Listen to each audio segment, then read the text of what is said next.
MG Creative Design, une image plus que parfaite. Le président de la République, Félix-Antoine Tshisekedi Tshilombo, a procédé ce jeudi à l'inauguration de 2 infrastructures éducatives majeures dans la commune de Dilala, à Kolwezi. Première infrastructure rendue opérationnelle, le centre de formation dénommé la Cité de la Commune.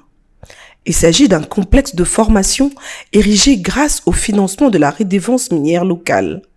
Ce centre, fruit d'une synergie entre les autorités communales et le gouvernement provincial, regroupe un institut technique de formation professionnelle, ITFP en sigle, et un centre de formation professionnelle, CFP. L'ITFP propose des filières spécialisées dans les secteurs stratégiques pour le pays, tels que la métallurgie, les mines, la géologie et l'agriculture. Les CFP, quant à lui, offrent de formations dans des métiers d'avenir comme la coupe et couture, le modélisme, l'esthétique ou encore l'art culinaire.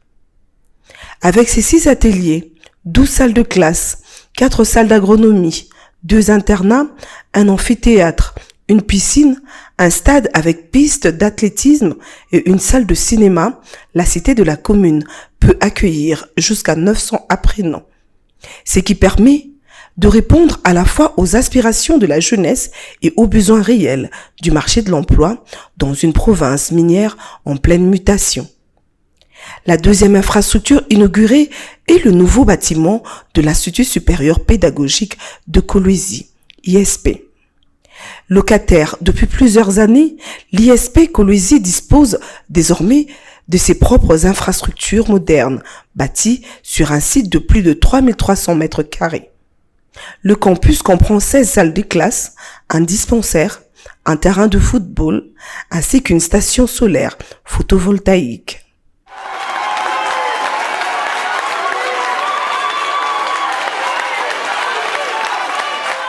Vous voyez ce que Maman Fifi, la gouverneure de province, est en train de faire est vraiment l'illustration et la matérialisation de mon programme, mon vœu le plus ardent.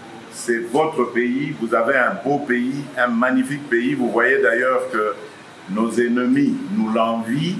Ils font tout pour nous diviser, ils font tout pour nous déstabiliser, nous interrompre dans notre développement, mais ils n'y arriveront pas.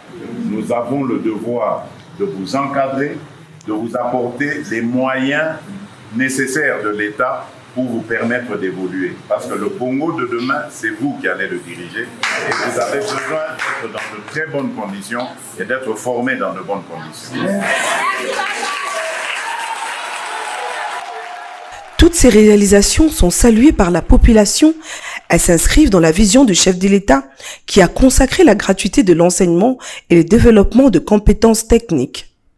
Grâce à l'appui du programme de développement local de 145 territoires, PDL 145T en sigle, ces projets témoignent d'un double engagement, garantir un accès équitable.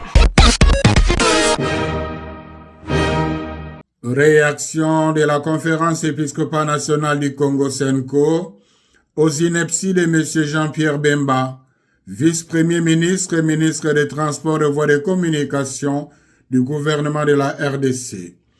La Senko a suivi avec grande consternation, mais sans réelle surprise, les inepties de M. Jean-Pierre Bemba sur les ondes de la radio Top Congo en date du 9 juin 2025. Ici est de noter que, depuis la période électorale de 2023 jusqu'à ce jour, M. Jean-Pierre Bemba s'est attribué un rôle extrêmement dangereux, celui de proférer avec une légèreté déconcertante des allégations récurrentes, gratuites et infondées contre la Senko.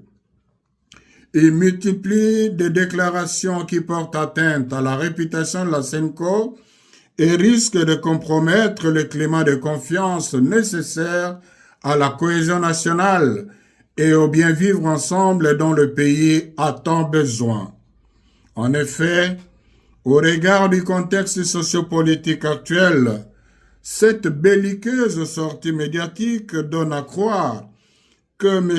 Jean-Pierre Bemba peine à accepter l'option courageuse et salutaire prise par les institutions de la République et l'ensemble de la nation, celle de résoudre par des voies pacifiques la crise actuelle qui menace l'unité nationale et l'intégrité territoriale.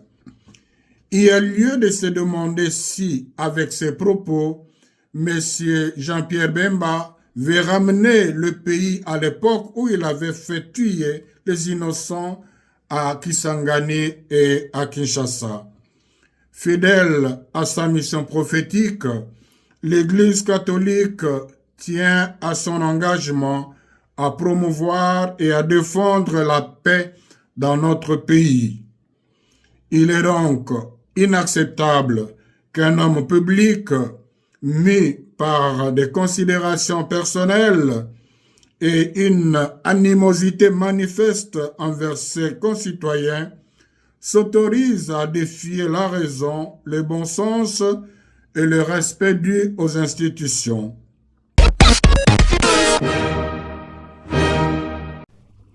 C'est au cercle Elaïs dans la commune de La Gombe que l'équipe du coach Bouani Amissi a eu une dernière séance d'entraînement avant le grand derby de ce dimanche 15 juin 2025 contre un autre géant du volley-ball quinois, VC Espoir.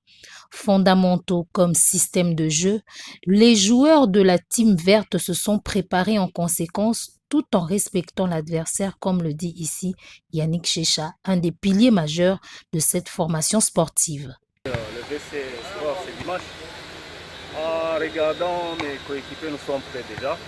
En attendant qu'on finisse avec nos entraîneurs.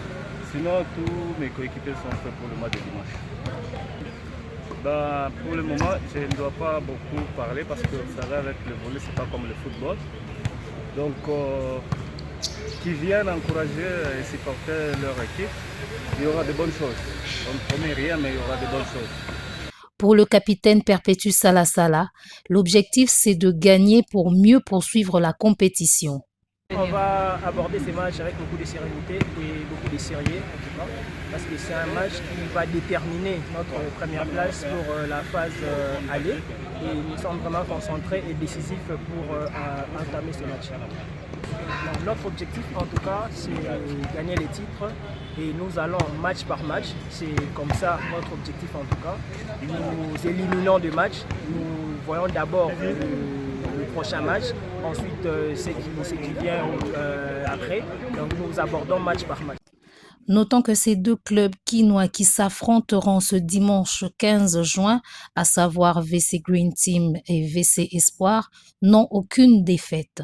Le vainqueur de cette rencontre sera classé premier de la phase allée de cette 55e édition du championnat de l'entente urbaine de volley-ball de Kinshasa.